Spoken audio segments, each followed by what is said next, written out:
A graça e a paz a todos.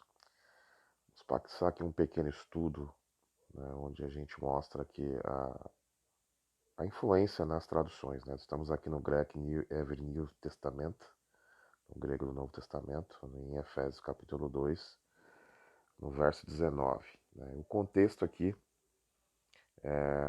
Paulo fala algo muito interessante sobre a aproximação, né, que se em Cristo os estrangeiros, os étnicos, né, os goim, os gentios, estavam longe das promessas, mas em Cristo eles são aproximados da comunidade de Israel, se tornando co-herdeiro e co-participante das promessas. Né?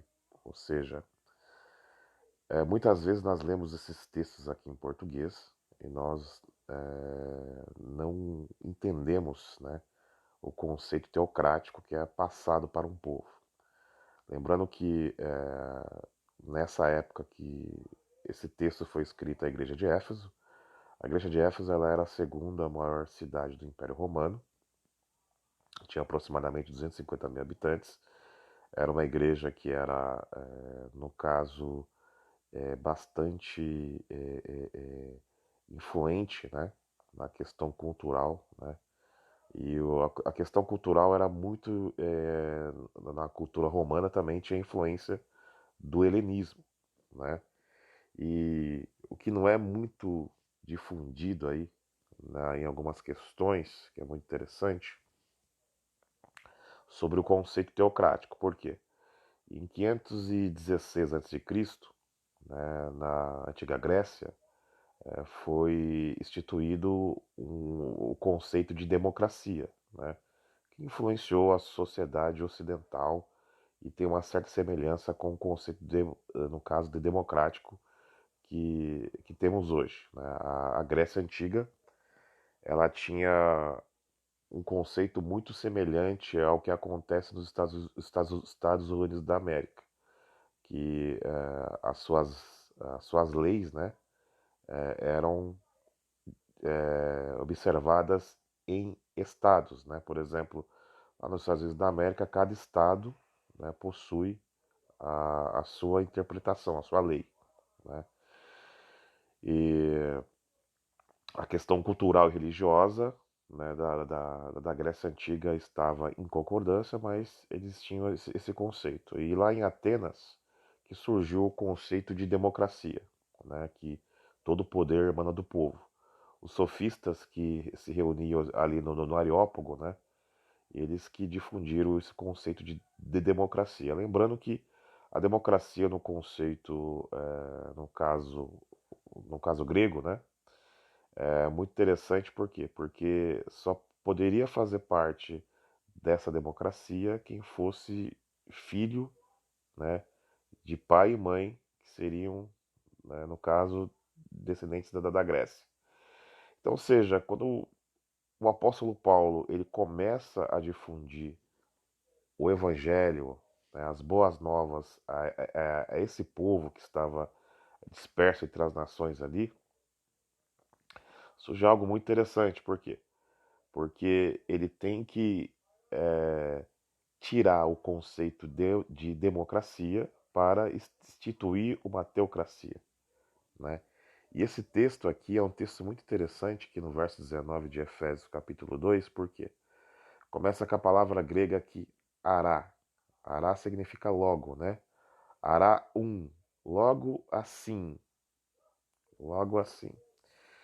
Aqui nós temos a palavra grega, né? Temos aqui outra palavra grega aqui, né? Que significa o que ti, o logo não, né? Aqui seria uma partícula de negação.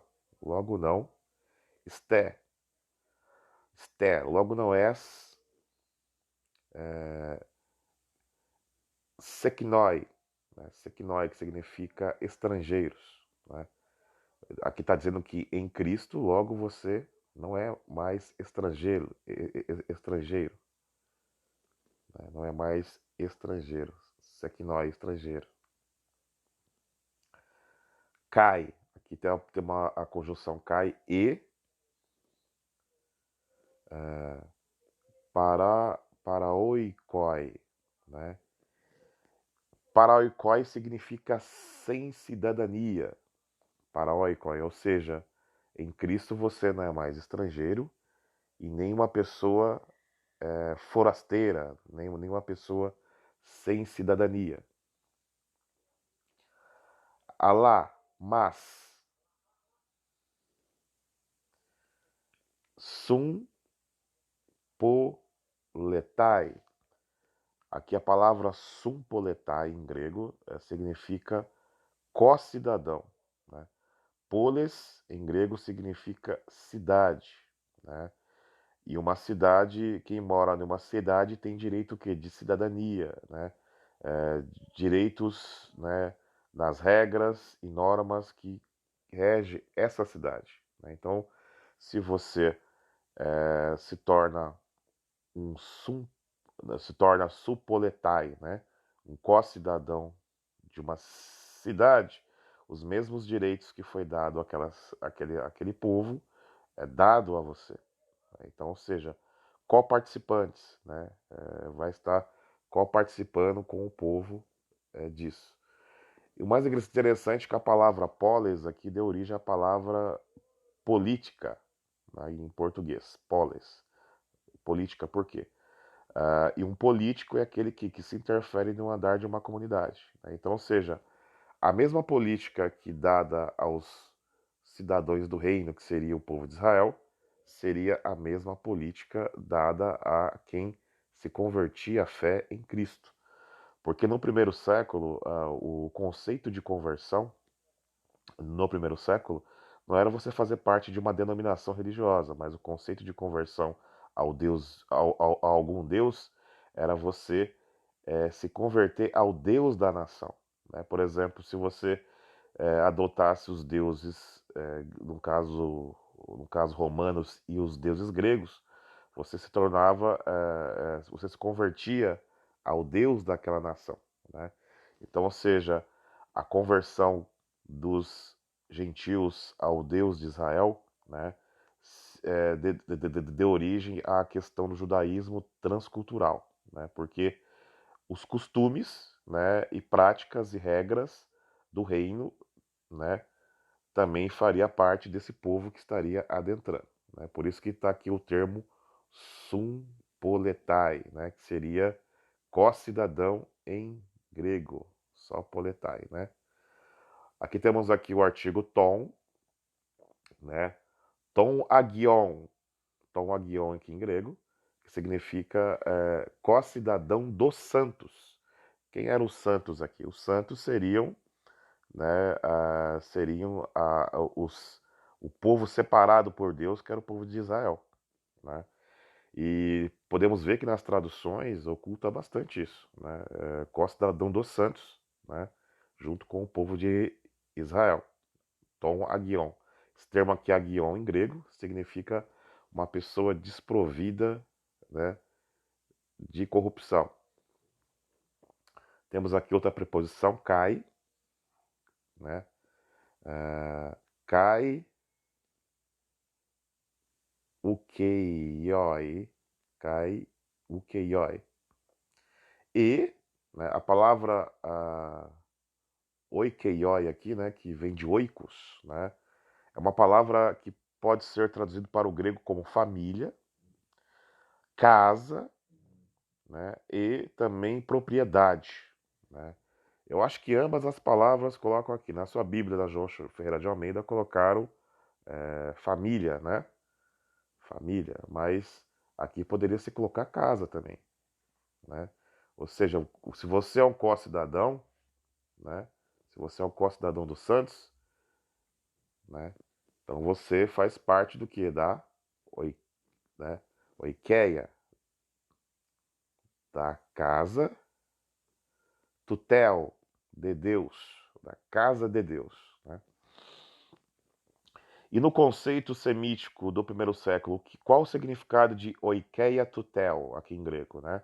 Seria a Beit Elohim, que fazia parte do conceito da Beit Elohim. Quando você lê os Salmos de Asaf, Salmos 76, Asaf diz que em em conhecido é Deus em Judá, grande o seu nome em Israel. Verso 2: Em Shalem está o seu tabernáculo. O tabernáculo é o sinônimo de casa, né? E em Sião, que é no Monte Sião, no Monte Moriá, está a sua morada, né? Então, ou seja, Jerusalém como capital de Israel desde quando Davi comprou as terras de Araúna, né? Ali se tornou Oikeia Tutels, né? Casa de Deus, né? Então, ou seja, a pessoa que é enxertada, a pessoa que recebe Cristo, ela é enxertada à casa de Deus, tornando, né, supoletai, co-cidadão, né, os mesmos direitos, as mesmas regras, os mesmos preceitos dados a Israel, é dado ao povo de Deus, né? Então isso é algo muito interessante que nós observamos aqui no verso 19, que muitas vezes não é explicado em detalhes. E para vocês verem que às vezes a tradução ela influencia no entendimento bíblico, né? E se nós lemos aqui todo o contexto de Efésios aqui, existem grandes revelações, né? Mas esse aqui é um pequeno estudo, né? E nós vamos preparar aqui estudos desse tipo para vocês de uma forma mais ampla para você entender. Amém? Que o Eterno possa abençoar todos nesse momento, né? Em nome de Yeshua.